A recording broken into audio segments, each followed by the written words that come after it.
So this is lesson number 60 in Algebra 1, Geometric Solids, Prisms, and Cylinders. So back in lesson 15, we talked about a geometric solid being something that was three-dimensional. Three-dimensional means it has length and width and also height. That's what makes it three-dimensional. There's three parts to it.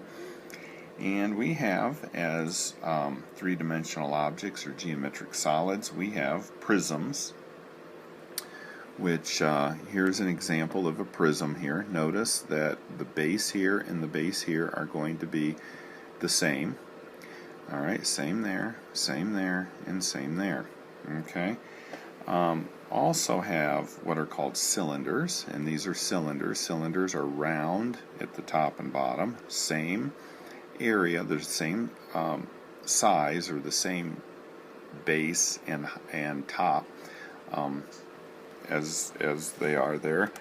And then we have pyramids, which I don't have any pyramids drawn on here, so let me draw one real quick.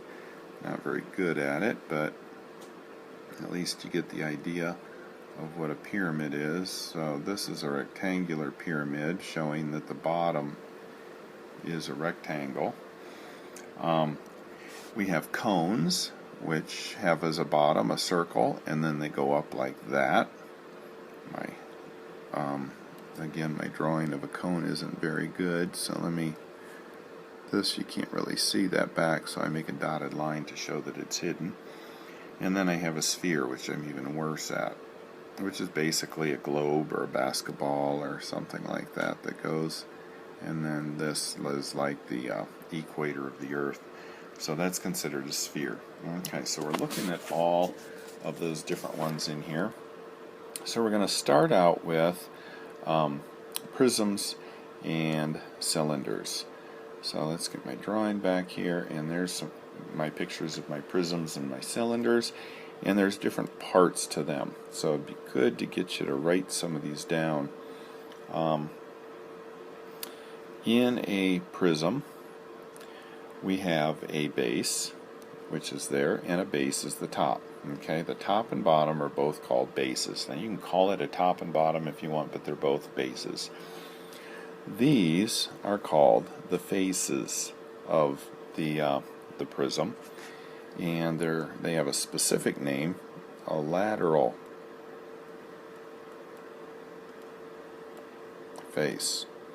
So if I'm interested in finding the area of lateral faces, what I'm interested in is the area of that plus the area of that plus the area of the back there that you can't see. So those are my lateral faces. Alright, my altitude is the distance from here to here. So this distance right there is my altitude. Now the thing that's important to understand is that is a right angle. You can see it a little bit better on my cylinder down here. So notice this length from here to here is not the altitude. The altitude is the length from here to here, a right angle, because sometimes when these are sloped like this one here, the altitude and the height are going to be different. Whereas on this one here, the altitude and the height are going to be the same because that's a right angle up to the top. Okay, so it's the height according to the altitude. And I think that is about it. This is called a right triangular prism up here. And it's called a right triangular prism because the angle that the height here forms with the base is a 90-degree or a right angle. Same thing here. Because this is a right angle, these are right prisms. Okay? Those weren't right angles, they would not be right prisms. Okay. A cylinder is like a prism, except the bases are closed curves, so ellipses or circles or whatever. And so there's your information there. And this one here on the right is called a right cylinder because that forms a right angle, whereas this axis here does not form a right angle. So it is not a right cylinder. Alright, so let's continue on here. When we have these three-dimensional objects, what we're interested in doing is finding out what the areas are, or the volumes are. So let's go ahead and look at how to do that. So this is example 60.1, and the way you find the volume of a prism or a cylinder is to find the area of the base and then multiply it by the altitude, or how high it is. Okay, so that's what we're going to do with this one. So they give us the area of the base is 28. The length of the lateral edge, which is going to be that right there, is 10. So they are interested in finding the volume. The volume is found by taking the area of the base times the height. Okay, and they gave you a whole bunch of information there that normally they're not going to give you. But alright, so the lateral area, or let's look at that again real quick. The lateral surface area of a prism or a cylinder is the area of all external surfaces except the bases. So if I was looking for the lateral area, or lateral surface area of the cylinder, I would find this back area, I would find this back area, so length times height, I would find this one,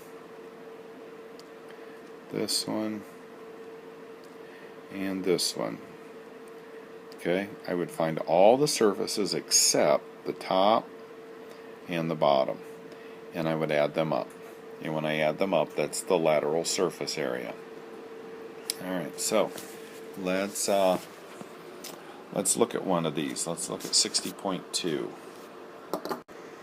Alright, so there's 60.2. They want us to find the lateral surface area of this. So what we're looking for is the area of all the sides except the top and the bottom. We're not interested in those. So let's number these. Let's number this back one as 1, this back one is 2, this one is 3, this front one is 4, and this side one is 5. So there's 5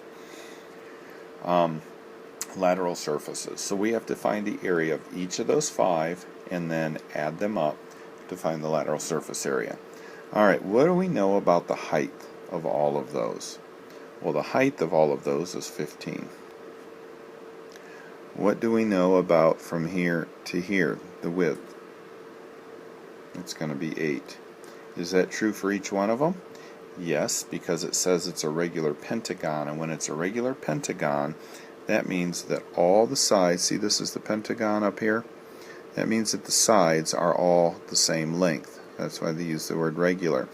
So, this length here is 8, this one is 8, this one is 8. They're all 8. So all the heights are 15, and all the widths are 8. So how many of them are there? There's 5 of them. So the first one is 15 times 8. The second one is 15 times 8. So all 5 of the surface areas that I have here are 15 times 8. And 15 times 8 is 120. So each of the areas of the surface are 120. We add those all up, and that ends up being the surface area. So if this was in meters, it would be 600 square meters. Okay? And that's all there is to finding surface areas for our lateral surface areas there. So that's it for lesson number 60. And we'll keep it simple with regular pentagons and regular hexagons and regular rectangles and that kind of thing, so that you're not finding weird things. We'll save the weird stuff for later.